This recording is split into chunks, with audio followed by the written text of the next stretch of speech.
Racikan Berita. Assalamualaikum warahmatullahi wabarakatuh. Alhamdulillah, pada siang hari ini kita kembali ke studio tempat kita melakukan webinar. Kita tahu bahwa dalam beberapa hari ini masyarakat menghebohkan atau memberitakan tentang pengadaan rencana pengadaan mobil listrik oleh pemerintah pada eselon 1 dan eselon 2. Walaupun tahu itu kaitannya adalah dengan bagaimana mengatasi panas bumi, yaitu menurunkan emisi. Tapi yang ditonjolkan seolah-olah terpenting itu adalah bagaimana mengganti atau mengadakan mobil listrik yang tentu belum tentu sangat terencana secara luas. Bahwa mestinya kan penurunan emisi itu bisa jadi mengurangi orang-orang mempunyai kendaraan pribadi, meningkatkan kendaraan bertenaga listrik, kemudian membuat konektivitas antara perumahan dan dengan angkutan itu ini memang merupakan jangka panjang, tapi tercepat ini adalah menggantikan dan memberikan mobil listrik kepada eselon 1 dan eselon 2 ini yang tentu menjadi protes. Tapi kita akan mengamati secara luas. Pada siang hari ini kita akan membuat satu tema, satu topik, yaitu pengadaan mobil listrik atau kebijakan APBN manipulasi oligarki. Apabila ada terjadi suatu insiden atau sesuatu bencana, misalnya pada saat virus menjangkit, tetapi bisnis di dalam itu menjadi tidak jelas. Sekarang juga terjadi pada pengadaan kendaraan ini, dikhawatirkan ini adalah sudah ada hubungan yang dalam dengan para pengusaha kendaraan berlistrik. Nah, untuk itu kita akan berikan kesempatan pertama pada Bapak Antoni, dan kita pada siang hari ini bersama dengan Movie Watch Channel, Salma Media Channel, Bang Edi Channel, Anti Oligarki Channel, Ibrahim Haji Channel, IDC Channel, Racikan Berita, Lips TV One, Suara Keadilan, Yahya Rasid, Pak TV, Pemerintah Official Channel. Insya Allah kita akan berjalan lancar, dan kami persilakan bagi para peserta webinar untuk nanti mengajukan pernyataan atau pertanyaan, nanti akan dibahas oleh para narasumber yang ada di sini. Kita mulai dengan Bismillahirrahmanirrahim. Kami persilakan kepada Pak Antoni. Terima kasih, Ulin. Selamat sore, Bapak-Bapak dan Partai Hidup yang melalui Zoom. Ini kendaraan listrik memang sudah beberapa kali menjadi topik pemberitaan. Pertama adalah mengenai subsidi yang cukup tinggi, yaitu sekitar 80 juta untuk merek tertentu dan sampai 40 juta kalau salah ya untuk merek yang di bawahnya itu. Kendaraan listrik dianggap bahwa ini sangat baik karena menurunkan emisi CO2 dan dianggapnya sebagai clean energy, energi bersih. Tapi disinilah ada beberapa permasalahan. Yaitu pertama adalah apakah benar electricity atau listrik di Indonesia ini adalah bersih. Dan kedua adalah bahwa insentif ini melalui APBN apakah sudah tepat atau belum. Nah, jadi kalau kita lihat bauran energi di Indonesia, pembangkit listrik di Indonesia itu pada tahun 2022 itu masih sekitar 66%. Tahun 2023 ini malah diperkirakan 66,9%. Bauran energi ini melalui pembangkit listrik dengan batu bara tentu saja tidak menghasilkan energi bersih. emisi dari pembangkit batu bara ini justru jauh lebih besar dari emisi yang dikeluarkan oleh mobil misalkan membakar dengan Pertamax. Nah ini jauh lebih besar dan per kilometer itu jauh lebih besar. Jadi ini kalau pemerintah menetapkan bahwa ini sudah dikaji dan melihat bahwa beberapa negara maju memang memberikan insentif untuk kendaraan listrik karena bauran energi di mereka di negara-negara maju tersebut adalah sudah sangat baik sehingga emisi CO2 dari pembangkit listrik itu sudah sedemikian rendah, jauh lebih rendah dengan kalau dibandingkan dengan kendaraan menggunakan fossil fuel, misalnya Pertamax, apalagi diesel. Nah, contohnya adalah tadi di Norwegia. Norwegia itu adalah 100% sudah menggunakan energi terbarukan di dalam pembangkit listrik mereka. Dan Amerika juga sudah sangat rendah sekali, yaitu dengan batu bara cuma 22%. Jadi natural gas dengan gas alam yaitu 38% dan nuklir 19% dan energi terbarukan 20%. Jadi dengan batu bara 22%. Nah, Indonesia batu bara 65,9%. Jadi ini tidak bisa dibandingkan dengan kita mengatakan bahwa negara maju memberikan insentif untuk kendaraan listrik dan Indonesia juga. Tapi itu memang suatu kebijakan yang perlu kita pelajari lagi berapa sebetulnya emisi dari CO2 untuk dibandingkan dari kendaraan kalau menggunakan Pertamax atau menggunakan listrik per kilometer. Itu pertama. Dan yang kedua adalah bahwa pembangkit listrik target, nanti mungkin Pak Marwan bisa menceritakannya, bahwa target pembangkit listrik melalui energi baru dan terbarukan itu tidak tercapai, masih jauh dari apa yang ditargetkan. Nah di sini juga ada masalah dengan subsidi untuk listrik sendiri. Jadi listrik ini kalau kita ada pembangkit listrik melalui energi terbarukan pasti lebih mahal dan mungkin banyak rakyat yang tidak bisa membayar dengan tarif listrik per tahun, maka itu harusnya disubsidi. Dan di luar negeri itu subsidinya besar-besaran juga. Nah, apakah Indonesia mampu subsidi? Dan kalau subsidi listrik tidak mampu untuk diperbesar, maka yang terjadi adalah target energi baru dan terbarukan tersebut sulit tercapai.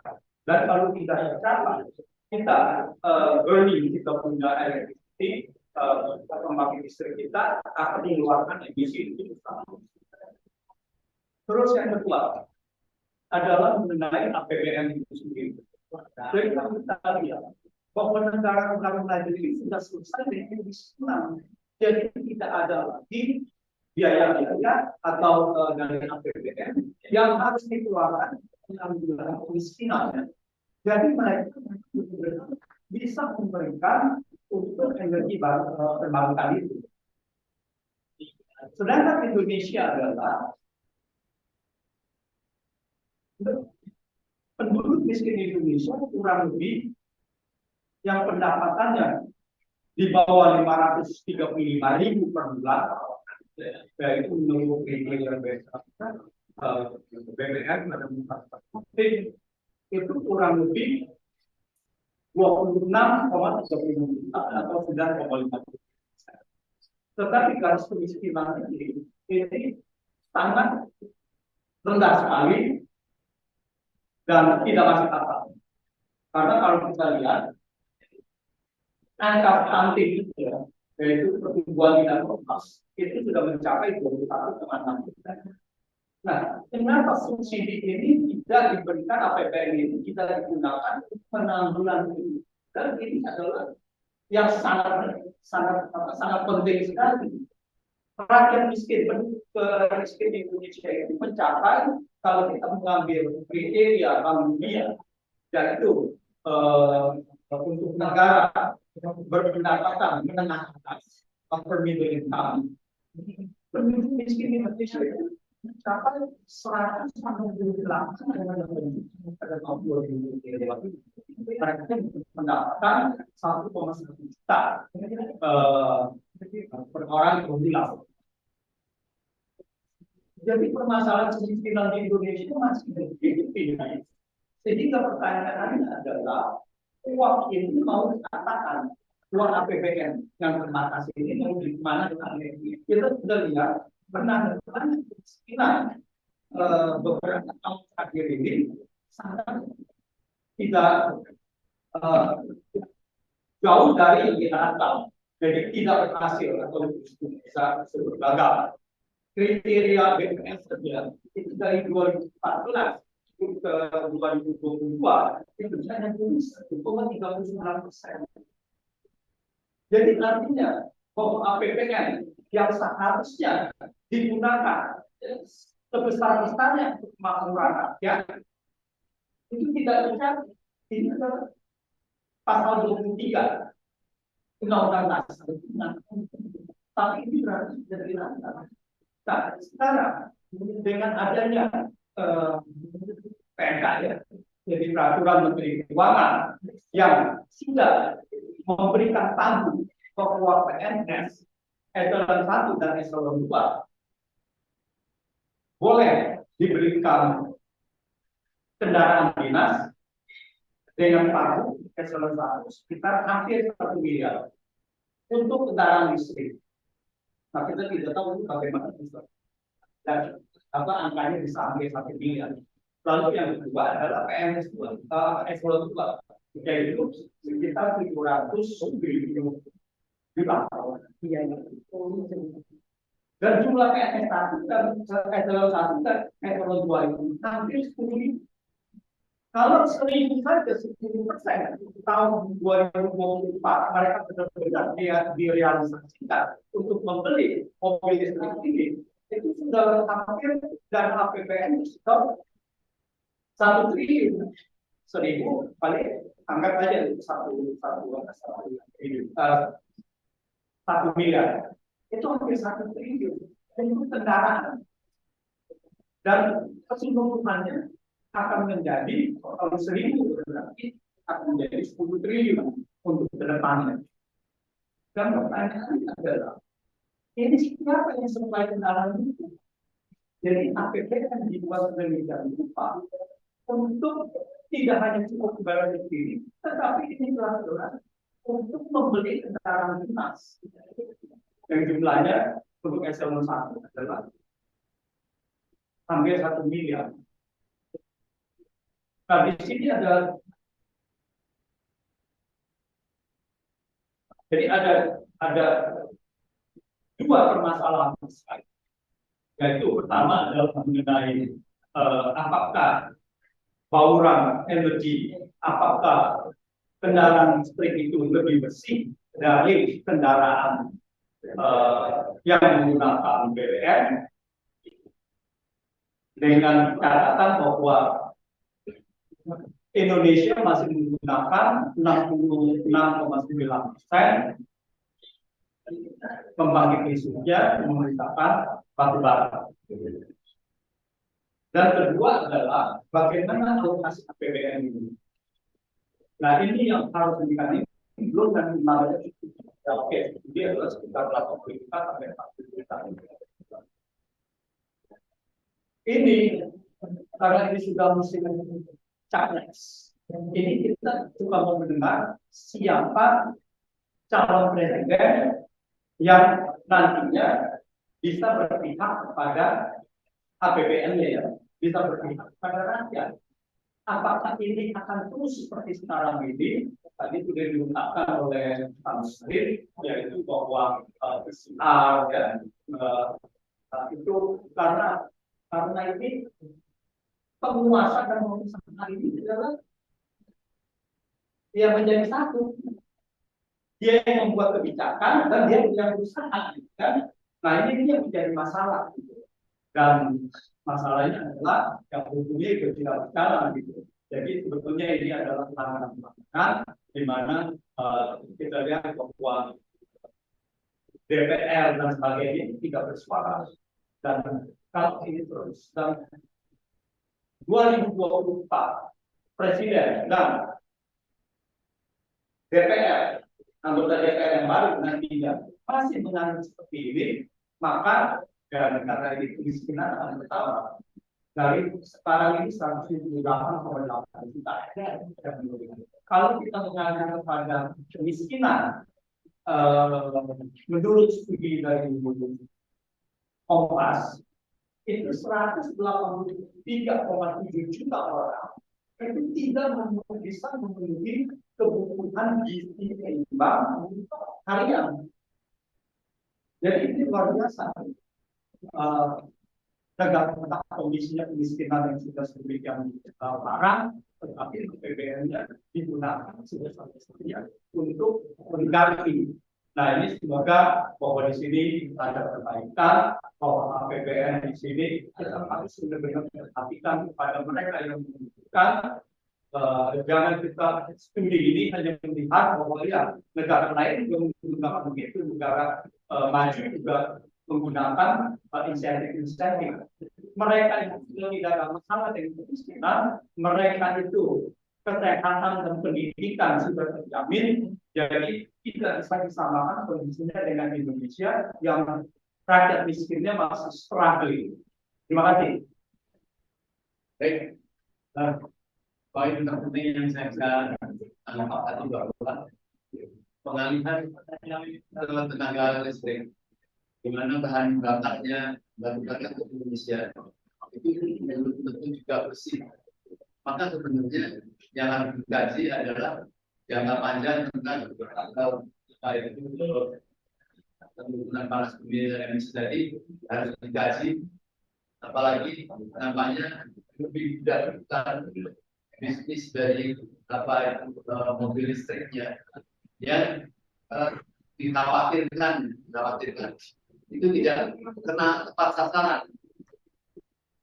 Misalnya yang didahulukan adalah pengadaan 1.000 mobil yang dikhawatirkan harganya misalnya 1 miliar, kali dikalikan itu dia pemerintah menggunakan 1 triliun pengadaan itu, sedangkan tidak akan efektif. Tapi justru siapa yang sebenarnya dibalik sate itu yang kemudian akan mengurangi dari rencana menurunkan tersebut.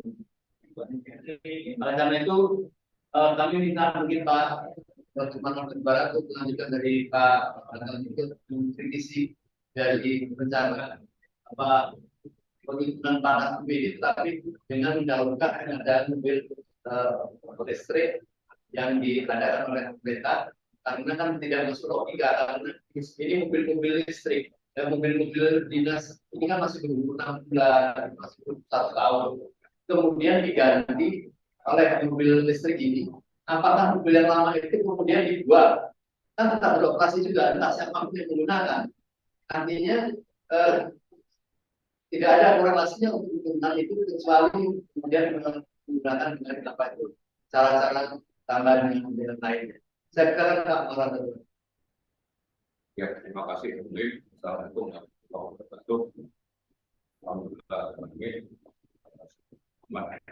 Terima kasih atas kesempatan untuk bisa menyuarakan aspirasi pada acara webinar kita sore ini, dan memang ini acara sengaja kita rancang terutama dari Uji Watch dan IRES.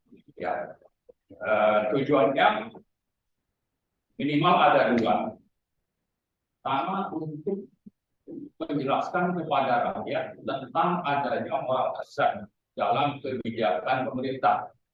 Kemudian yang kedua, untuk mengingatkan penyelenggara negara supaya jangan seenak perutnya saja ya menyelenggarakan negara ini dengan kebijakan-kebijakan yang pro oligarki.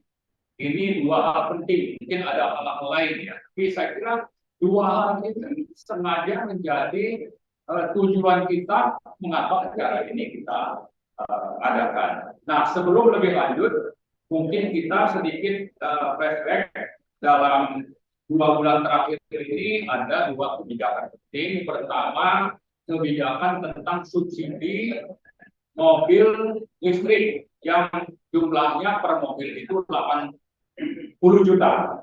Kemudian motor listrik itu 8 juta. Nah, kalau katanya ini berlaku untuk 2 tahun ya, 2023 itu diperkirakan subsidinya untuk berapa?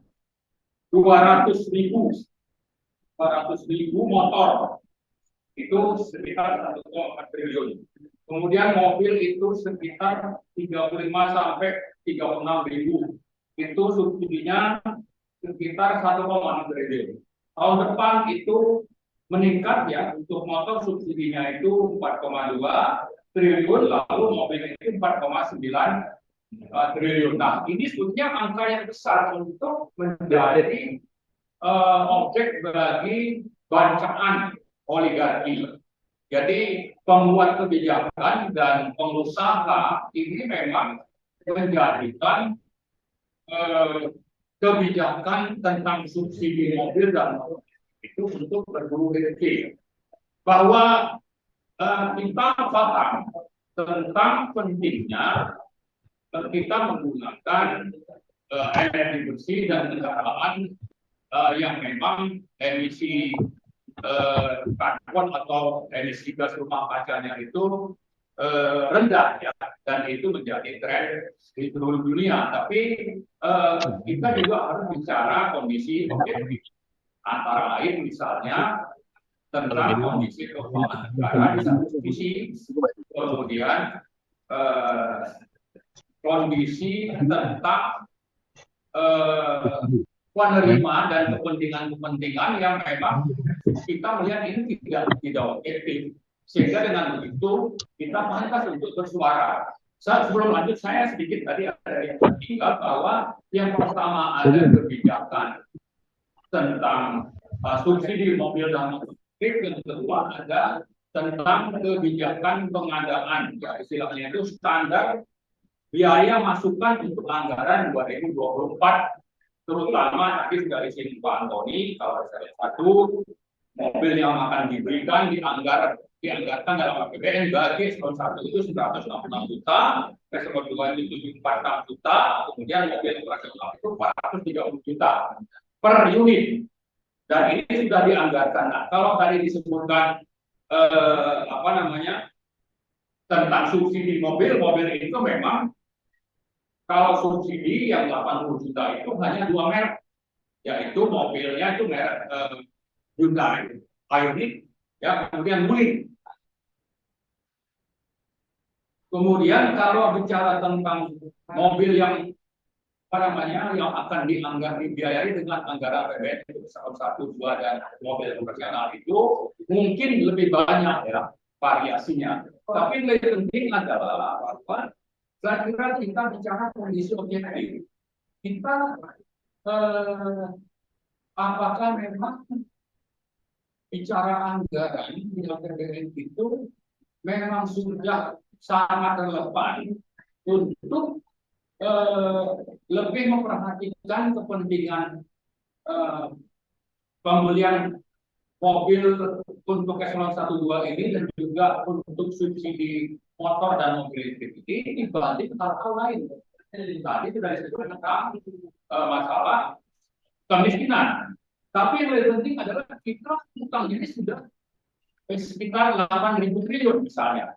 Kemudian kita juga hanya menjadi objek pasar bagi produsen mobil listrik yang ada di dunia. Nah, jangan lupa kalau kita bicara misalnya sekarang ini tentang berapa populasi mobil listrik di dunia,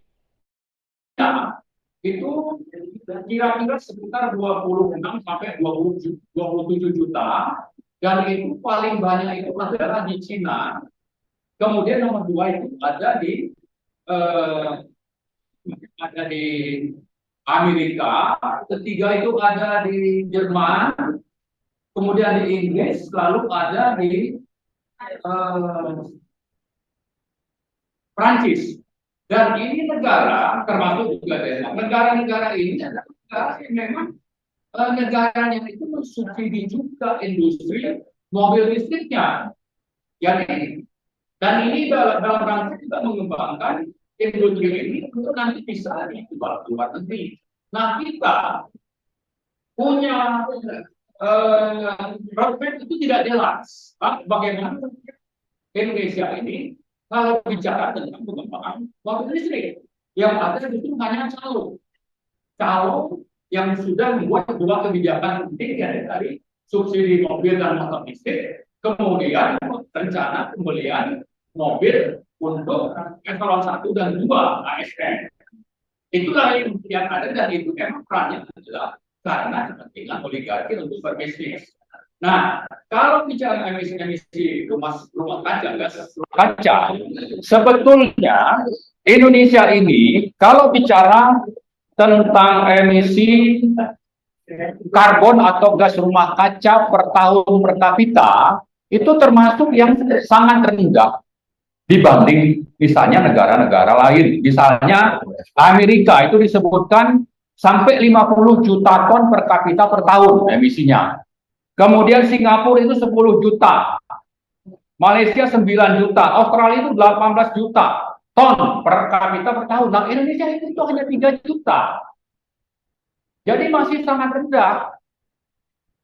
Maka seandainya pun kita, karena memang terbatas keuangan negara, maka tidak terlalu mendesak bagi kita untuk mengejar populasi mobil listrik di Indonesia dan motor listrik itu, dibanding bahwa sebetulnya kita bicara emisi, kita masih termasuk yang rendah. Bukan berarti kita tidak mendukung supaya ada peralihan ke mobil listrik, tapi masalahnya kita tadi kembali melihat kondisi objektif. Seperti apa negara kita? Lalu untuk siapa kita mengembangkan atau meningkatkan populasi mobil dan motor listrik Indonesia?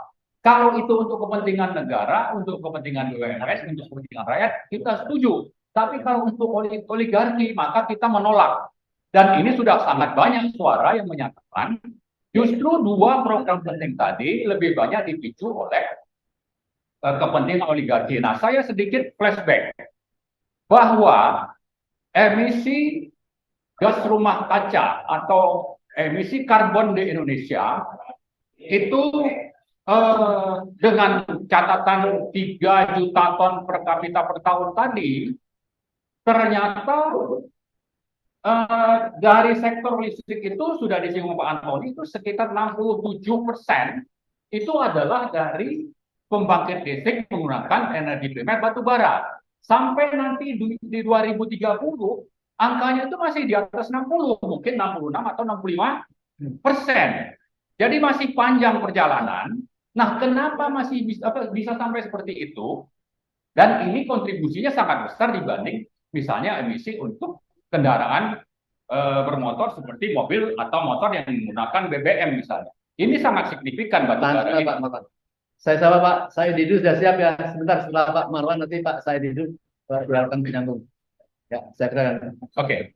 Ya, jadi kalau bicara emisi gas rumah kaca, penyebab yang lebih besar dan signifikan itu datang dari sektor pembangkit listrik tenaga batu bara, dan itu juga terjadi akibat kebijakan oligarki di tahun 2014 sejak Pak Jokowi menjadi presiden. Kita catat misalnya di 2014 itu ada PP tentang kebijakan energi nomor 79 tahun 2014. Sudah ada amanat untuk mengembangkan energi baru terbarukan. Ternyata di 2015 ada proyek 35.000 megawatt, meskipun memang itu di reschedule 35.000 ini mungkin masih 2 tahun lagi baru selesai ke depan, tapi ternyata 90% pembangkit-pembangkit yang dibangun adalah pembangkit yang menggunakan energi primer batu bara. Kenapa seperti itu?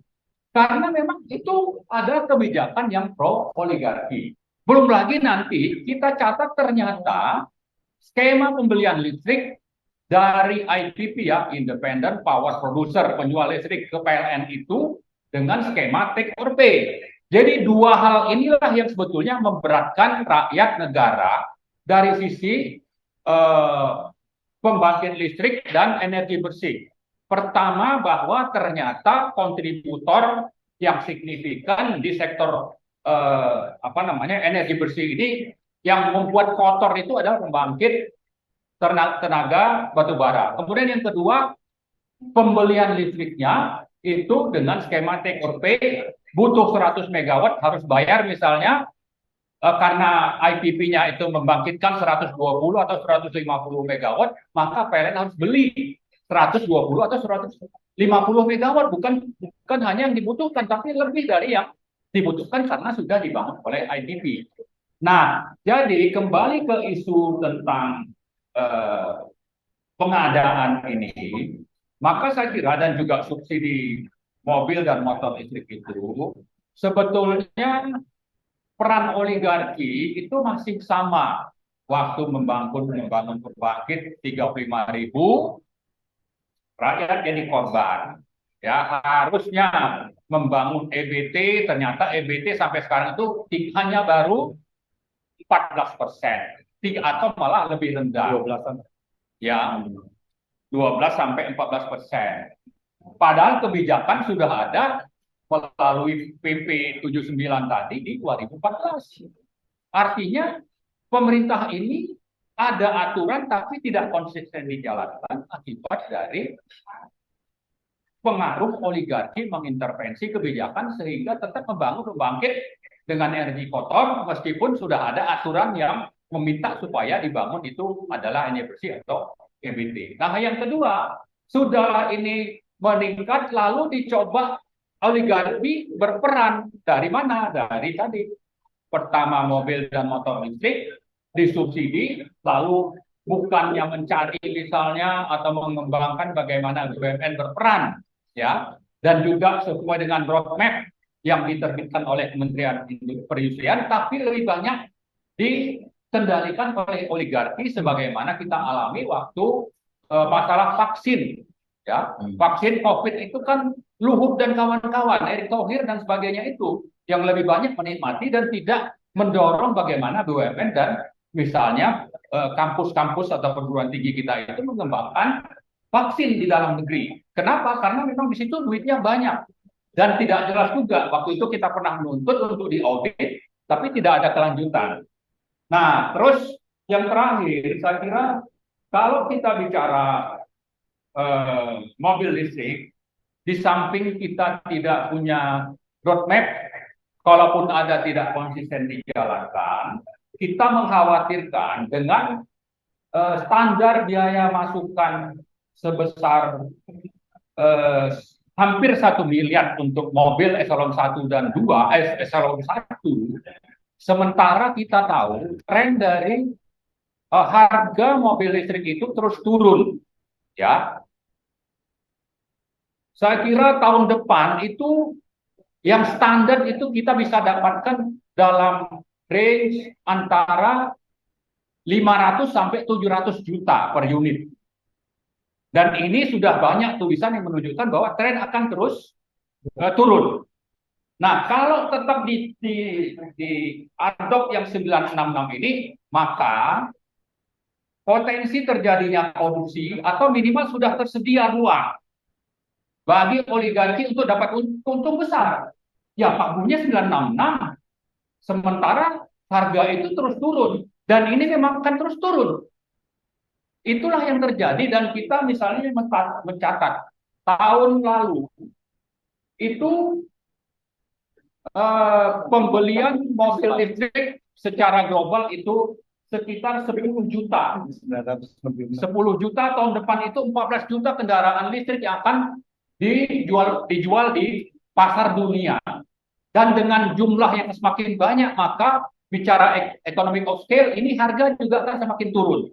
Maka kembali tadi ke angka standar biaya masukan tadi, saya kira ini ruang untuk terjadinya korupsi oleh oligarki semakin terbuka. Terakhir sekali, bahwa kita paham kalau bicara mobil listrik itu komponen-komponen pentingnya antara lain itu adalah litium ya. Kemudian ada mangan, ada kobalt, ada grafit, ada baja atau steel, ada nikel. Nah, nikel mungkin yang lebih katakanlah kita sebut berperan itu ada litium mungkin. Nikel ini lebih banyak untuk bagaimana supaya tidak terjadi karat, ya kan? Tapi nikel ini kan juga tetap dibutuhkan, maka ini kan menjadi komponen strategis untuk bisa dimanfaatkan oleh Indonesia dalam rangka mengembangkan industri mobil listrik minimal supaya dipaksa atau diminta partner untuk membangun untuk membangun industri baterai ya. BEV istilahnya. Sekarang kan mobil listrik itu kalau kita lihat ada hybrid electric vehicle, ada battery electric vehicle. Nah, yang battery inilah yang sekarang terus berkembang dan harganya semakin turun.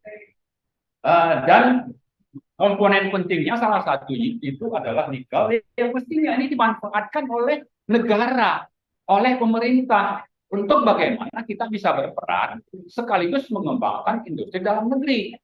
Tapi yang terjadi sudahlah roadmap-nya tidak jelas, tidak dijalankan, lalu yang berperan untuk bicara nikel ini adalah Luhut dan kawan-kawan termasuk disupport oleh Jokowi. Maka yang menikmati komponen nikel atau BEV itu ya orang-orang ini melalui oligarki dan juga Cina.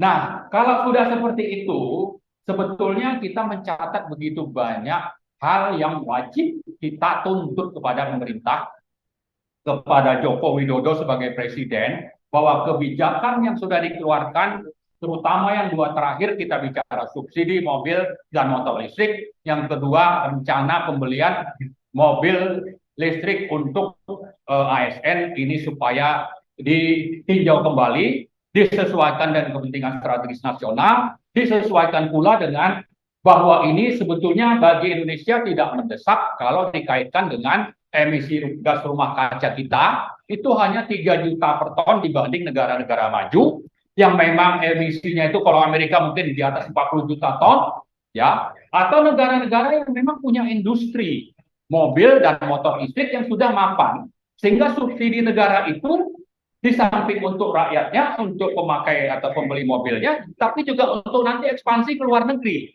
Tapi kalau kita, ini hanya jadi objek oligarki. Kita tidak mau itu terjadi. Mari kita lawan ini sama-sama. Mari kita angkat Jokowi. DPR juga jangan diam saja. Ya, Luhut ini juga harus dihentikan. Jangan terus dibiarkan merajalela kemana-mana. Yang kita lihat terakhir ini baru dapat jabatan baru dari Pak Jokowi. Nah, Pak Jokowi ini sebetulnya ya memang kita juga sudah paham ya. Sampai lupa bahwa sebetulnya the real presiden itu adalah Luhut. Ya, maka karena itu kalau memang seperti itu kita juga segera minta nih yang namanya Joko Widodo itu sadar dan mundur dari posisi sebagai Presiden Republik Indonesia. Saya kira itu. Terima kasih. Pak Maman Batubara sangat bersemangat luar biasa ya.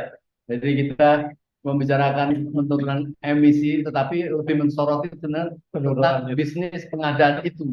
Karena selama ini setiap ada sesuatu, memang yang berperan adalah Menteri ASU, atasi segala urusan. Di sana alhamdulillah sudah ada Bapak Dr. Said Didu, ya, manusia merdeka ya.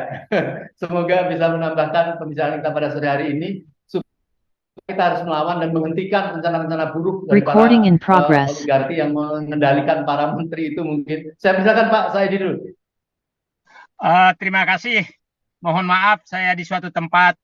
Pak Marong udah tahu saya di mana. Saya parkir di mobil.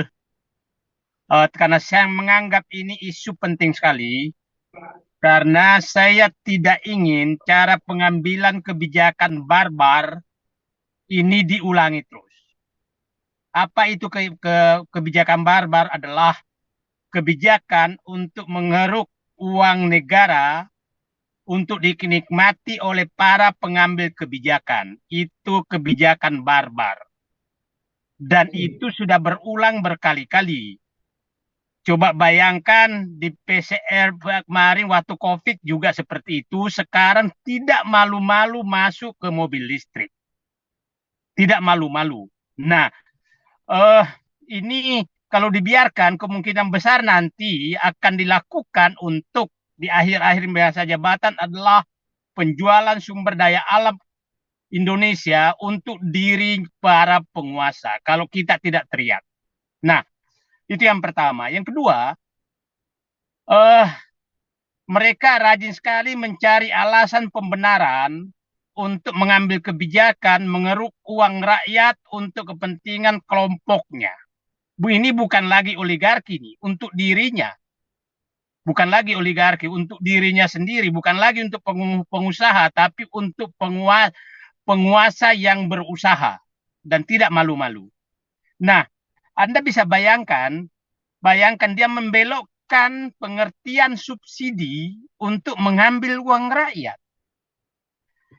Pengertian subsidi itu adalah negara menyiapkan anggaran untuk membayar sebagian harga produk barang dan jasa agar rakyat yang tidak mampu membeli barang tersebut untuk kebutuhannya. Itulah subsidi.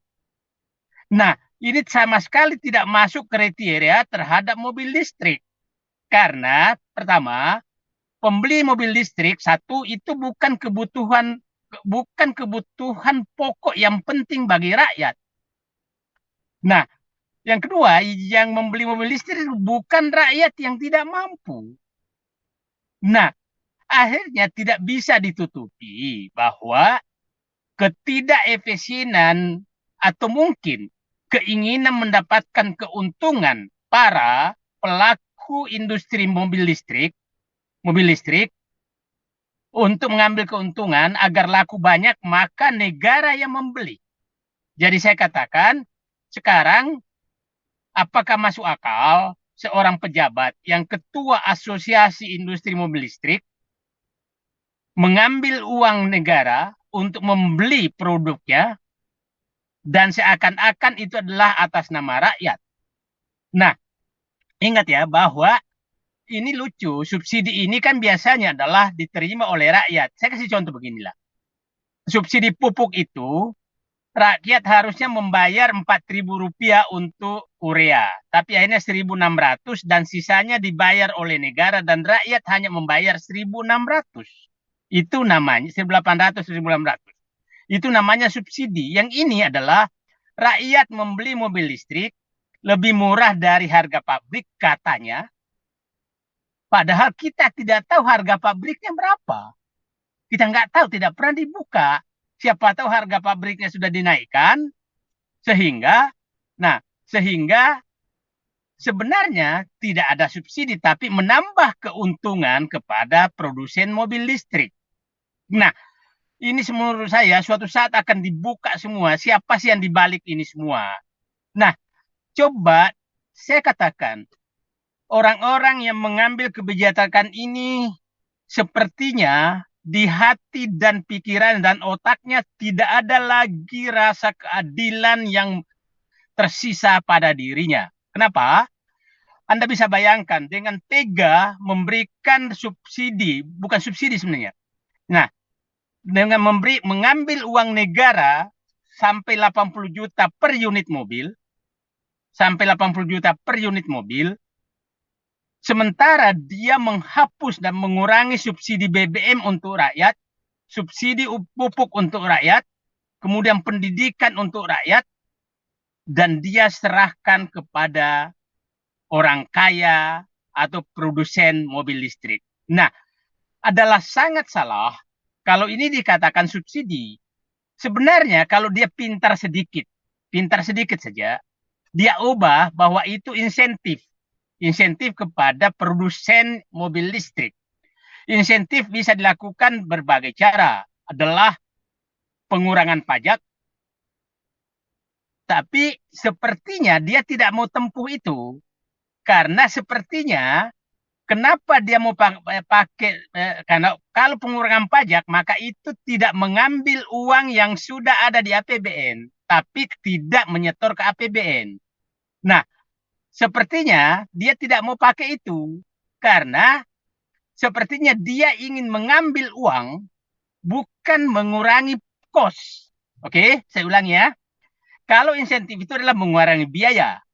Kalau subsidi itu adalah menambah uang, mengambil uang. Nah, saya menduga bahwa pemain kebijakan subsidi listrik, subsidi mobil listrik ini adalah para pemain yang ingin mengambil uang cash, bukan ingin bukan ingin mengurangi kos produksi. Nah, sehingga kebijakan itu diambil. Jadi saya katakan, saya puluhan tahun membahas masalah mekanisme subsidi. Nah, tapi DPR juga diam.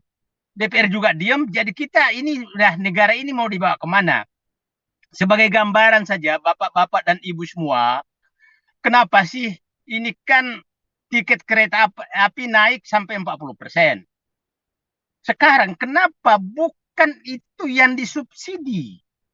Supaya rakyat menikmati,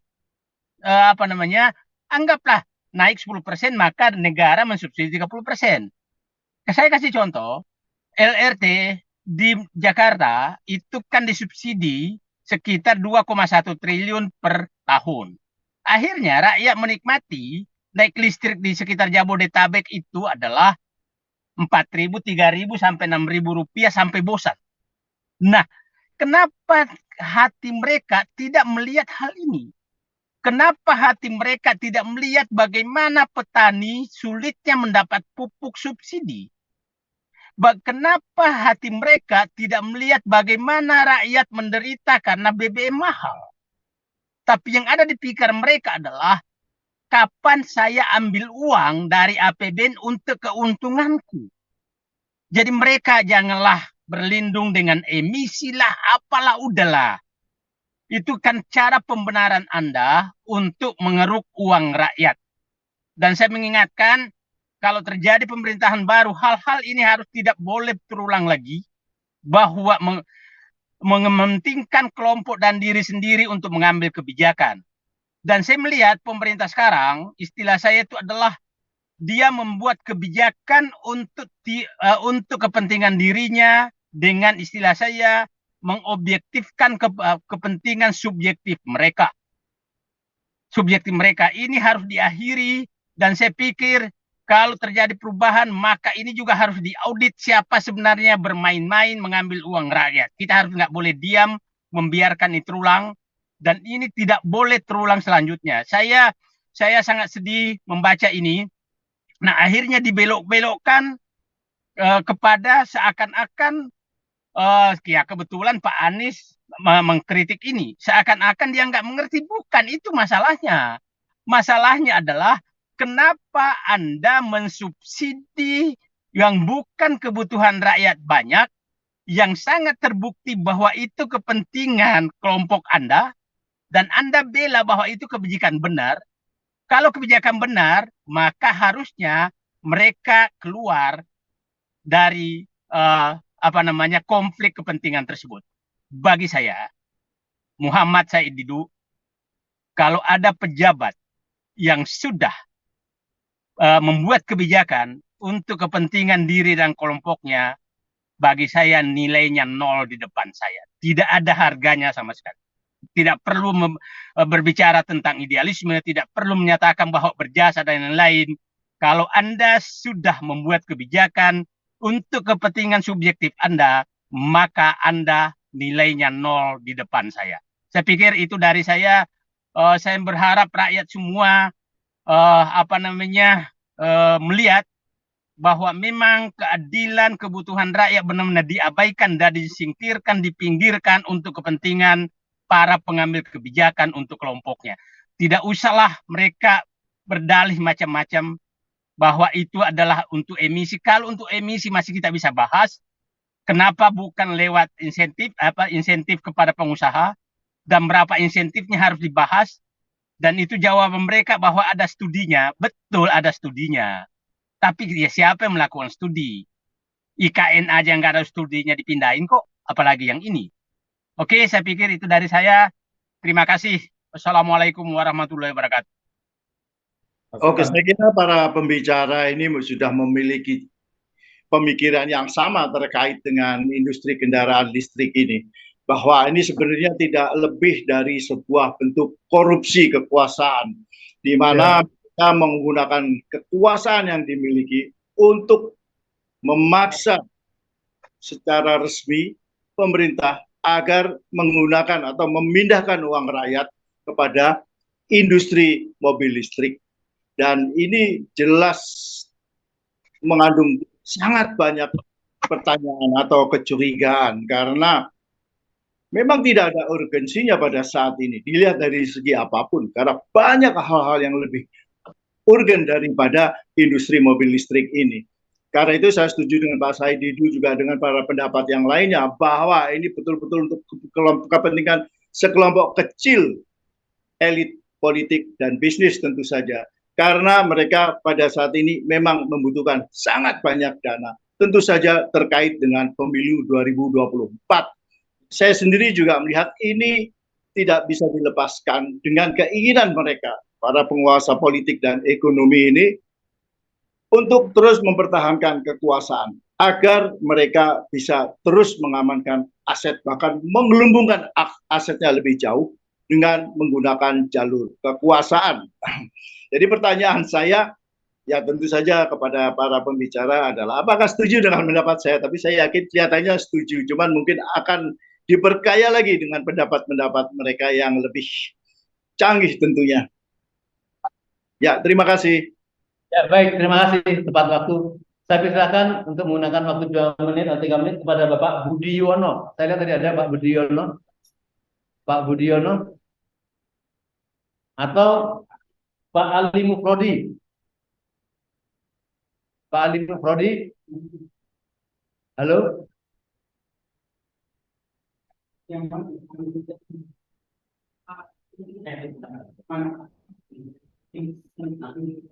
Ya. Pak Ali Mufrodi, siap? Silakan dibuka. Hah? Silakan dibuka. Ya, Pak Ali Mufrodi, silakan dibuka mic-nya. Nggak ada. Bapak Ibu Endah Prapti, ada kayaknya. Ya. Buka mic-nya, Ibu. Silakan. Ya.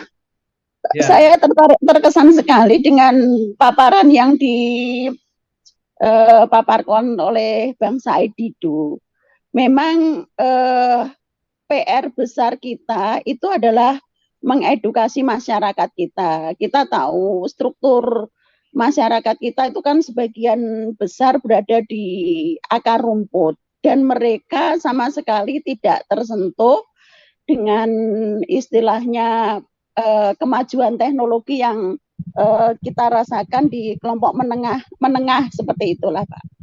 Namun untuk mengajak mereka sebenarnya itu ada beberapa metode yang bisa kita lakukan, diantaranya mengajak mereka untuk berpikir dan seterusnya. Nah, kalau kita sebagai penyambung lidah kelompok atas ke kelompok bawah itu mempunyai mempunyai peran strategis bagaimana mereka itu tersadarkan bahwa selama ini mereka itu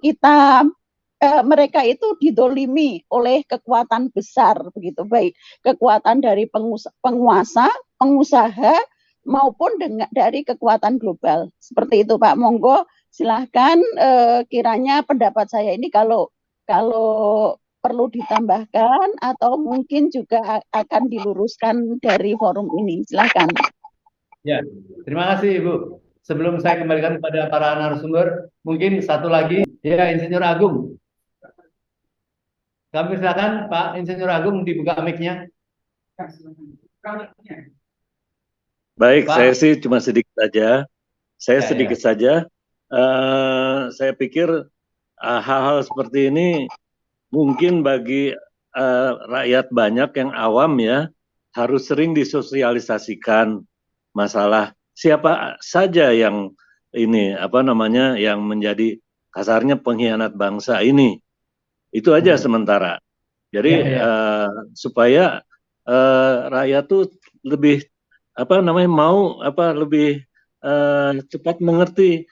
Oh, pantesan si Anu, si Anu, si Anu. Jadi tidak apa namanya tidak mengira-ngira siapa sih, siapa sih. Itu saja barangkali dari saya. Sementara, Ya. makasih. Baik, mungkin dari pertanyaan tadi biar kita pertajam dulu kepada Pak Profesor Antoni dulu. Tadi karena beliau menyatakan bahwa eh, belum tentu bagus pembakaran dengan batu bara di Indonesia karena mungkin kualitasnya ya. Nah, kemudian kecurigaan yang disampaikan Pak Marwan tadi dan Pak Said itu memang beralasan karena kita tahu bahwa beberapa waktu yang lalu akan ada konversi antara ke gas kepada listrik ya. Tapi ternyata ibu-ibu sudah berteriak ternyata hanya isinya tipu-tipu gitu. Mungkin Pak Antoni dua hal ini menjawab dulu pertanyaan nanti dilanjutkan Pak Marwan. Ya, terima kasih Om Lim. Ya, jadi ada beberapa studi yang mengatakan bahwa mobil per kilometer kalau menggunakan petrol atau ya misalnya BBM ya atau dengan listrik. Nah, dengan listrik adalah kalau dengan BBM sudah jelas BBM-nya jenis apa, emisinya sudah tahu kita. Tetapi kalau dengan listrik itu tergantung dari bagaimana listrik itu dihasilkan. Jadi istilahnya adalah power generation mix-nya atau bauran energinya. Nah, kalau seperti Indonesia di mana bahwa total dari fosil, dari batu bara, BBM dan gas itu mencakup hampir 90%. Dan renewable energy EBT itu hanya sekitar 12%. Jadi ini mencerminkan bahwa untuk menciptakan atau untuk membangkitkan 1 kWh itu memerlukan atau emisinya itu sangat besar. Jadi per kilometer itu belum tentu itu lebih bersih dari petrol. Nah, harusnya adalah apakah ada alternatif lain untuk gas emisi ini kalau berkaitan dengan transportasi ya, transportasi berkaitan dengan kendaraan pribadi khususnya ya, seperti yang sedang dibicarakan ini. Nah, kalau kita lihat dari di sini pernah yang gas dengan menggunakan LNG ya, gas alam ya untuk itu pasti energinya jauh lebih bersih, jauh lebih bersih. Nah, harusnya adalah ini pemerintah karena kita mempunyai LNG yang sangat besar dan kita pernah ada itu waktu yang namanya CNG ya, compressed natural gas itu untuk kendaraan, tetapi itu tidak diteruskan gitu. Nah, ini juga jangan sampai EV ini electric vehicle ini juga harus membangun stasiun pengisian listrik itu harus banyak juga gitu. Jangan sampai kalau dia mau keluar kota tapi di luar kota tidak bisa ngisi gitu. Jadi ya sangat infrastrukturnya itu pembangunan infrastrukturnya yang harus diperhitungkan dan itu sangat mahal sekali. Dan siapa yang akan membangunnya itu? Nah, apakah ini untuk di-create project lagi untuk itu? Nah, ini semuanya berkaitan dengan project. Dan yang kedua adalah ya bagaimana insentif ini untuk CNG, untuk compressed natural gas itu agar bisa beralih dari BBM ke gas. Dan yang lebih penting lagi yang saya ingin menggarisbawahi yaitu mengenai penggunaan APBN. Tadi sudah dikatakan, Said Didu mengatakan bahwa itu ya subsidi itu harus digunakan untuk kepentingan rakyat. Nah, ini pengadaan mobil ini adalah mereka tidak menyebutnya subsidi, tetapi ini justru menggunakan anggaran yang sangat besar sekali gitu, jauh lebih besar dari subsidi itu sendiri. Nah, dengan permasalahan kondisi sosial ekonomi di Indonesia yang sangat parah, yaitu jumlah kemiskinan, petani, harga makanan dan sebagainya, itu harga pangan dengan kelangkaan pupuk, dan pupuk juga sangat mahal karena harga gas juga sangat mahal gitu. Nah, apakah alternatif ini sudah tepat atau tidak gitu? Jadi jangan studi atau tadi yang dikatakan studi bahwa ya kita sudah mempelajari ini semua gitu. Tapi mempelajari tidak dengan komparasi alternatif gitu. Apakah dengan memberikan subsidi kepada rakyat dengan subsidi pupuk atau yang lain-lainnya, penanggulangan stunting yang sudah 21,6%, dan penanggulangan masyarakat miskin. Nah, ini apakah sudah dipelajari sampai ke situ gitu? Yang mana yang lebih baik? Nah, tadi saya setuju dengan Pak Marwan mengatakan bahwa ya emisi dari per kapita ini sangat kecil sekali gitu. Jadi untuk apa kita bothering? Jadi mau tidak mau kita juga sangat ya bukan menuduh ya, tapi jelas bahwa kita melihat bahwa kebijakan ini adalah kebijakan untuk kepentingan segelintir orang, yaitu kepentingan yang mereka mempunyai interest di industri listrik ini, mobil listrik ini gitu. Nah, jadi kalau bisa ya ini adalah rakyat harus benar-benar mendorong tidak hanya kepada itu, juga kepada DPR bahwa anggaran nanti di 2024 khususnya adalah pengadaan mobil listrik itu harus tidak bisa diterima. Demikian, terima kasih. Ya, baik. Sedikit Pak, untuk mempertajam, sebenarnya penurunan emisi ini jangka pendek, menengah, atau jangka panjang? Apakah memang cukup dengan negara Indonesia saja atau seluruh negara sudah melaksanakan kewajiban untuk penurunan emisi itu? Ya, ini memang setiap negara mempunyai kebijakan dan mempunyai komitmen untuk pengurangan gas emisi karbon ini. Ya, Indonesia juga, tetapi Indonesia di lain pihak adalah begini, emisi ini kan dua hal. Satu adalah mengenai produksi, ya, produksi dari emisi itu sendiri, dan kedua adalah penyerapan dari emisi itu. Tapi kalau kita lihat adalah penyerapan emisi, tadi sudah dikatakan bahwa batu bara itu semua dikalahkan, nikel dikalahkan semua, itu kan mengeluarkan emisi juga, apalagi terjadi deforestasi gitu, yang dimana penyerapan emisi ini menjadi tidak efektif gitu. Nah, ini harus dilihat secara keseluruhan, bukannya hanya ini satu mobil listrik ini aja bisa mengurangi emisi gitu. Jadi dikhawatirkan juga ini tidak balance gitu. Nah, deforestasi harus diperhatikan juga, bagaimana tambang dan sebagainya. Apakah dengan hutan-hutan lindung, hutan-hutan itu juga dibabat semua hanya untuk kepentingan proyek-proyek gitu. Nah, ini.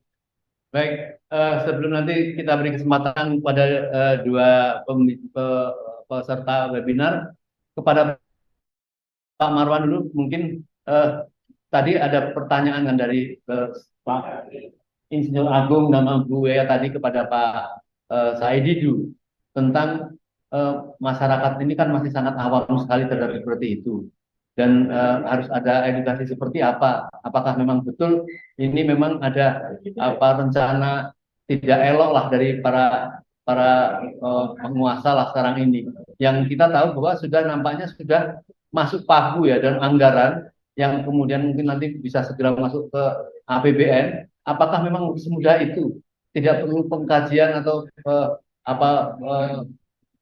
studi secara bersama dengan DPR untuk meyakini bahwa itu memang harus langkah-langkah yang dilakukan, sehingga kok cepat sekali harus segera dilakukan, Pak Maman? Ya, terima kasih Pak Salin atau Lim. Sebetulnya yang paling mendasar adalah tadi kalau bicara komitmen negara-negara, itu targetnya di 2060 itu target seluruh dunia itu zero emission istilahnya. Jadi tidak ada lagi emisi gas rumah kaca atau emisi karbon. Dan Indonesia juga sudah meratifikasi kesepakatan dunia itu di COP, kalau nggak salah di Paris ya 2015. Kalau untuk yang itu kita setuju. Ya.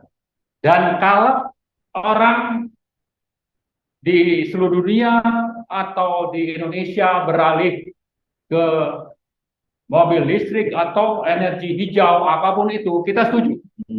Cuma yang kita persoalkan adalah bahwa perubahan itu harus dilakukan secara transparan dan yang paling efisien dan sesuai dengan kepentingan nasional.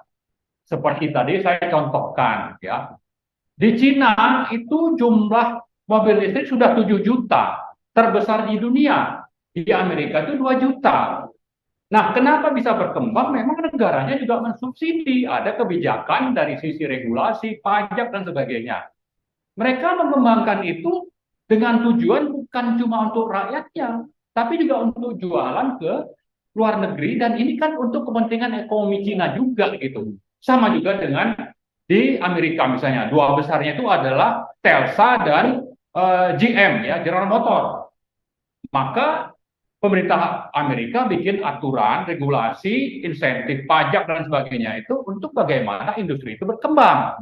Nah, mestinya kita melakukan hal yang sama. Ada roadmap yang jelas.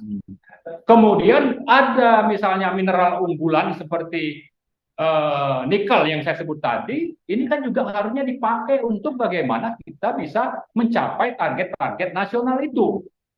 Maka setelah melihat di luar seperti apa, lalu di dalam negeri seperti apa, akhirnya kita bisa sampai kepada kesimpulan, sebetulnya sejak membangun pembangkit listrik 35.000 megawatt atau sebelumnya 10.000 megawatt, itu yang lebih dominan membuat kebijakan dan program-program untuk energi baru terbarukan, termasuk mobil listrik dan rencana pengadaan di 2024 itu, yang lebih berperan adalah oligarki penguasa, karena Pak Said juga sudah tadi menyinggung, penguasanya itu sekaligus pengusaha atau kerjasama dengan pengusaha untuk nanti dapat rente. Itulah yang terjadi di Indonesia, sehingga kita sangat berbeda dengan kepentingan negara-negara industri yang memang sudah jelas. Mereka punya target ekonomi rakyat dan negaranya berkembang. Kalau kita, ini yang berkembang hanya kepentingan oligarki. Tidak peduli rakyatnya itu sedang banyak yang miskin, subsidinya tidak tepat sasaran, mensubsidi orang mampu, dan yang ini juga tidak mendesak. Yang mendesak itu apa? Mendesak itu yang untuk kepentingan orang banyak, mensubsidi kepentingan orang banyak. Di tengah kondisi keuangan negara yang terus berhutang dan defisitnya pun seperti pernah kita bikin webinar di sini, defisitnya itu semakin besar, lalu tax ratio-nya semakin rendah karena ada korupsi di sektor pajak dan bea cukai, maka tax ratio kita itu hanya sekitar 9,5% sepanjang 6 tahun pemerintahan Jokowi, jauh lebih rendah dibanding waktu Pak SBY itu masih 11,5% rata-rata per tahun. Nah, jadi sudahlah APBN bermasalah, rakyat banyak yang miskin, lalu rakyat juga butuh subsidi, tapi yang disubsidi justru adalah orang mampu, dan ternyata motifnya adalah dalam rangka penguasa dan pengusaha itu berburu rente dari kebijakan yang mereka buat, terutama dari dua sektor yang saya sebut di awal tadi, yaitu subsidi mobil dan motor listrik, kemudian rencana pengadaan mobil untuk eselon 1, eselon 2, dan operasional kantor. Itulah yang ada. Inilah yang sebetulnya kita gugat. Dan ini mestinya menjadi concern kita semua kalau kita mau maju. Kalau kita memang mau sejahtera. Tapi kalau yang hanya sejahtera adalah oligarki, penguasa dan pengusaha, maka sudah saatnya rakyat ini bangkit melawan. Mari sama-sama kita lawan kebijakan yang syarat dengan kepentingan oligarki ini, karena mereka terus berlanjut. Saya sebut tadi sudah mereka mulai dari proyek 35.000 megawatt. Kemudian mereka juga menguras uang rakyat, merampok itu dari kebijakan Minerba misalnya. Kemudian merampok lagi di sektor COVID misalnya untuk vaksin. Itu kan uangnya ratusan triliun. Tapi yang bukan yang menjalankan bisnis atau penyelenggaraan itu BUMN, tapi hanya ternyata itu adalah swasta yang bekerjasama dengan penguasa. Dan ini sudah banyak indikasi korupsinya. Itulah yang terus berlanjut. Karena itu mari sama-sama kita lawan ini rezim supaya berhenti, supaya kita tidak menjadi pecundang yang hanya dihisap oleh oligarki dari tahun ke tahun. Dan mereka bisa klaim bahwa ini dalam rangka mitigasi perubahan iklim, bahwa ini untuk kepentingan orang banyak. Lalu sini apa namanya yang protes itu datangin saya, seperti Luhut bilang gitu kan, ini mentang-mentang berkuasa dia pikir dia akan terus berkuasa gitu, ya kan, padahal dia kebijakannya itu untuk kepentingan pribadi atau kepentingan kelompok dan kepentingan oligarki. Rakyat sudah tahu ini, Anda jangan mentang-mentang ya, jangan arogan untuk terus menantang-nantang orang. Sama juga dulu waktu proyek reklamasi. Waktu Anies protes, dia juga minta bertemu dengan Anies. Siapa Tapi lu? Luhut. Siapa lu? Ya, ternyata sebetulnya Anies bisa menjalankan program Pemda DKI sehingga proyek reklamasi dihentikan kecuali yang sudah keburu di reklamasi sehingga itu terpaksa diteruskan. Tapi itu peran Pemda kan juga cukup banyak. Nah, orang seperti ini ya, saya kira memang sudah saatnya untuk dihentikan rakyat ya. Sudah saatnya kita melawan Luhut ini. Kita ingatkan kepada partai-partai, orang-orang yang ada di DPR, fraksi-fraksi itu, supaya bersikap. Jangan justru ikut-ikutan menguras atau merampok APBN ya atas nama sesuatu yang sebetulnya rakyat sudah tahu bahwa itu hanya kamuflase atau manipulasi kebijakan. Ya, baik. Sedikit saya tambahkan. Tadi kan China katanya sudah banyak ini sekali ya. Salah satu terbesar lah ya mobil listrik. Ya. Kesatu mereka memang punya industrinya, industri mobilnya. Dan kedua juga pembangkit listrik di China itu adalah 47,3% adalah renewable, adalah EBT. Sehingga ya solar dan sebagainya semua, sehingga listrik yang dipakai oleh mereka itu adalah carbon footprint-nya itu sangat rendah sekali kalau dibandingkan dengan kita. Karena apa? Karena dari itu pun itu banyak sekali dari gas. Jadi dari batu baranya itu sangat sedikit sekali persentasenya. Nah, ini yang perlu juga menjadi perhatian. Jadi bukannya hanya insentifnya saja yang harus dilihat, tetapi juga bagaimana jejak dari emisi karbon itu harus dipelajari gitu. Jadi pemerintah harus mempelajari kalau menggunakan mobil atau BBM itu berapa dibandingkan dengan menggunakan listrik di Indonesia. Nah, itu yang harus ini, bukannya hanya bahwa dunia itu memberikan insentif gitu ya, semuanya memang memberikan, tapi kondisinya berbeda-beda. Pertama adalah pembangkit listriknya berbeda-beda, bauran energinya, dan kedua adalah kondisi sosial, ada APBN dan sebagainya itu adalah berbeda. Mereka sudah tidak mempunyai lagi rakyat miskin, dan China mengurangi rakyat miskinnya sangat luar biasa. Bayangkan rakyat miskin di Indonesia itu adalah sekitar 4 kali lipat secara persentase dibandingkan Vietnam. Jadi Indonesia itu tidak bisa langsung dibandingkan dengan negara maju, khususnya dalam insentif-insentif untuk luxury goods ini. Terima kasih. Ya, baik.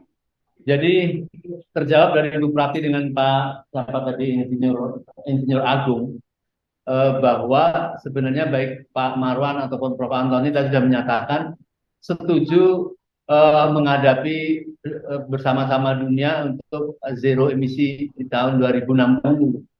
Cuma persoalannya adalah harus ada kajian-kajian, jangan seolah-olah ingin tergesa-gesa mendapatkan proyeknya, ingin merampok APBN dari Pak Marwan tadi.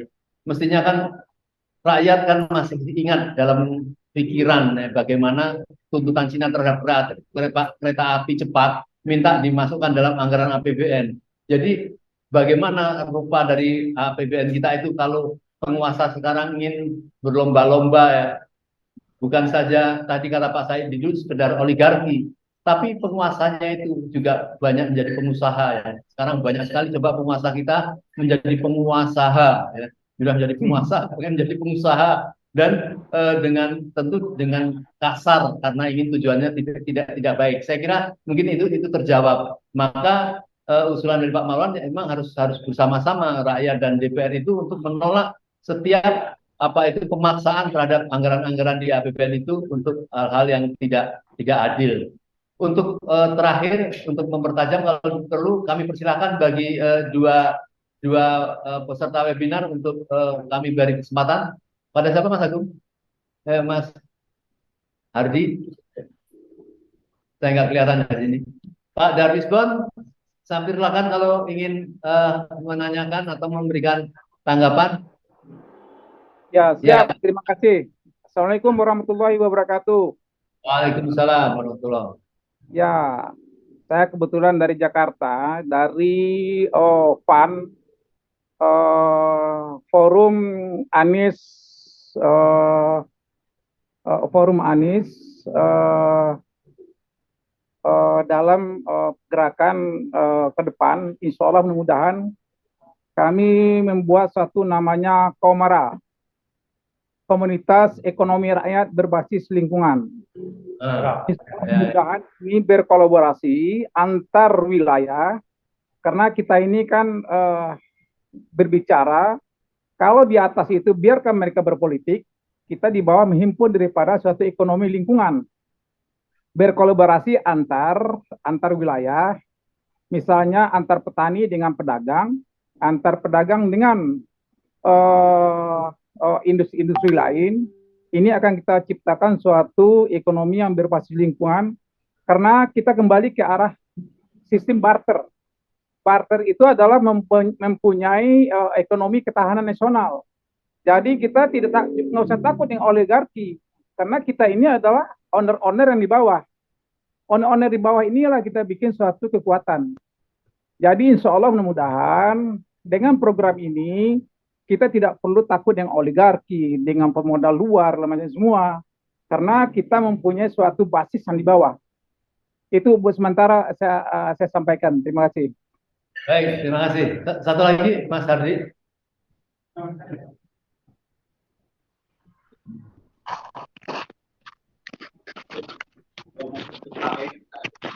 Halo. Halo, siapa? KIPP 2022. KIPP. KIPP 2022. 2022. Halo. Ya, silakan Pak. Buka mic-nya. Ya, udah. Halo. Dibuka dulu Pak, itu masih ada coret. Mic-nya dibuka Pak Kip. KIP 2022. KIP 2022. Halo. Neni UMKM. Ya, Ibu Neni UMKM. Silakan dibuka mic-nya. Dibuka mic-nya Ibu. Halo. Halo. Halo. Ya, Assalamualaikum warahmatullahi wabarakatuh. Waalaikumsalam. Ini Pak, saya cuma mau tanya. Kemarin itu saya ada tawaran dari apa sih? Dari ojol, dari salah satu pengusaha ojol untuk motor listrik, Jadi istilahnya itu dikolektifkan lah seperti itu. Nah, saya mau tanya, itu yang seperti itu apa juga sudah ada subsidi atau murni ini Pak? Karena harganya juga lumayan tinggi sih ya. Jadi tapi kita bisa para ojol itu bisa seperti kredit seperti itu Pak. Nah, itu bagaimana itu Pak ininya sebenarnya gitu kan dari harga yang ditawarkan tersebut gitu. Mau tanya. Ya, sudah Ibu. Baik, kami persilakan pada Pak Marwan dan Pak Prof. Antoni untuk menanggapi sedikit, kemudian closing statement apa yang mesti disarankan kepada masyarakat untuk menanggapi apa itu para penguasa terutama dimotori oleh Menteri ASU tadi atasi segala urusan. Katanya tadi dapat jabatan baru, sudah sekian abrek-abrek jabatannya. Saya persilakan Pak Marwan. Ya, terima kasih Pak. Saya kira himbauan saya ini sudah sering saya sampaikan dan ini sudah berulang-ulang pada banyak kesempatan untuk mari kita sama-sama memahami masalah, kalaupun tidak terlalu paham, tapi setelah itu kita melakukan advokasi bersama-sama. Ya minimal kita share kepada teman-teman atau saudara-saudara kita di grup WA atau di sosmed ya. Tapi setelah itu juga kalau sudah waktunya nanti untuk kita misalnya datang ke MPR atau demo ke istana, ini sudah siap. Kenapa? Karena memang pada prinsipnya ini sudah sangat keterlaluan ini rezim gitu. Dan semakin lama semakin arogan karena memang yang harusnya melakukan pengawasan seperti DPR itu sudah bersatu dengan penguasa, dengan eksekutif. Jadi karena itu maka harapannya itu memang tinggal kepada rakyat, dan itu sebabnya tadi saya bilang saya tidak bosan-bosan untuk mengajak kita semua sama-sama melakukan advokasi. Karena ini menyangkut nasib kita ke depan. Apakah kita mau terus, seperti saya sebut tadi, mau terus jadi pecundang, jadi objek pemerasan. Dan jangan lupa bahwa sebetulnya tarif listrik yang kita bayar sekarang ini bisa lebih murah kalau tadi oligarki tidak bermain dalam memasok dan memaksakan pasokan listrik kepada PLN. PLN terpaksa beli. Tapi kebijakan itu datangnya dari penguasa, dari eksekutif. Nah, itu saja sudah jelas, apalagi nanti itu dibiarkan, termasuk dari menguras APBN dari COVID lah, lalu nanti mobil listrik lah dan sebagainya. Saya kira itu. Makasih. Ya, baik. Lanjut Pak Anani. Ya, saya sedikit aja menambahkan. Ini kalau masyarakat ya khususnya tadi kalau ya motor dan sebagainya memang melihatnya adalah apakah mereka mendapat keuntungan atau tidak. Memang sulit untuk melihat mereka untuk secara keseluruhan apakah ini APBN dan sebagainya gitu. Tapi yang perlu adalah kalau memang itu menguntungkan, yang perlu diperhatikan adalah apakah infrastruktur untuk pengisian listrik ini adalah sudah ada di mana-mana atau belum gitu. Ya setidaknya apakah ini bisa dilakukan di mana saja agar jangan sampai nanti motor itu jadi mogok gitu. Ya untuk masyarakat ya kita cuma bisa mengimbau ya kalau memang itu menguntungkan ya harusnya diambil gitu. Dan kalau motor ini apalagi tadi untuk operasional ya, ojol dan sebagainya. Ya itu silakan saja untuk diambil. Ya itu sekali lagi perhatikan bahwa bagaimana cara mengisi bensinnya, apakah itu bisa dilakukan listriknya, apakah itu bisa dilakukan dengan baik atau tidak. Ya. Baik, saudara sekalian, insya Allah webinar pertama kali ini kita lontarkan terhadap koreksi rencana penguasa pemerintah segera memberikan anggaran untuk pembelian mobil listrik. Semoga akan terkaji ulang dengan peringatan bahwa dari webinar ini kita lihat bagaimana masyarakat juga sangat khawatir sekali karena mereka merasa tidak tahu apa-apa untuk penjelasan, jadi dikembalikanlah dengan proses yang sebaik-baiknya. Maka Pak Marwan mengajak semua masyarakat kita mengadvokasi terhadap urusan-urusan yang dilakukan untuk kebijakan pemerintah kepada rakyat, karena memang sudah terbukti berkali-kali persoalan-persoalan ini dijadikan ajang bisnis, ajang perampokan ya seolah-olah kepada rakyat yang sedang susah. Nanti tahu-tahu mau pilpres mengatakan tidak bisa karena nggak punya biaya, padahal hal-hal yang belum dipertanggungjawabkan tadi disinggung-singgung masalah COVID itu larinya uang kemana, belum masalah hal yang lain-lain ya. Nah saya kira mungkin ini akan dibatalkan oleh pemerintah apa yang menjadi rencana itu, dan kita tidak akan lanjut lagi supaya sebaiknya sudahlah konsen kepada menjelang akhir-akhir pilpres ini untuk menggantikan pemerintahan yang baru yang lebih segar untuk menghadapi satu yang masa-masa yang akan datang.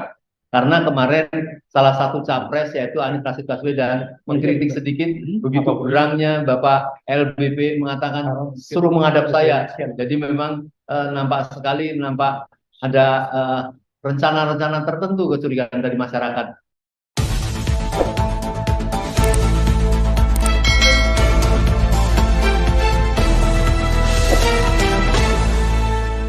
Racikan Berita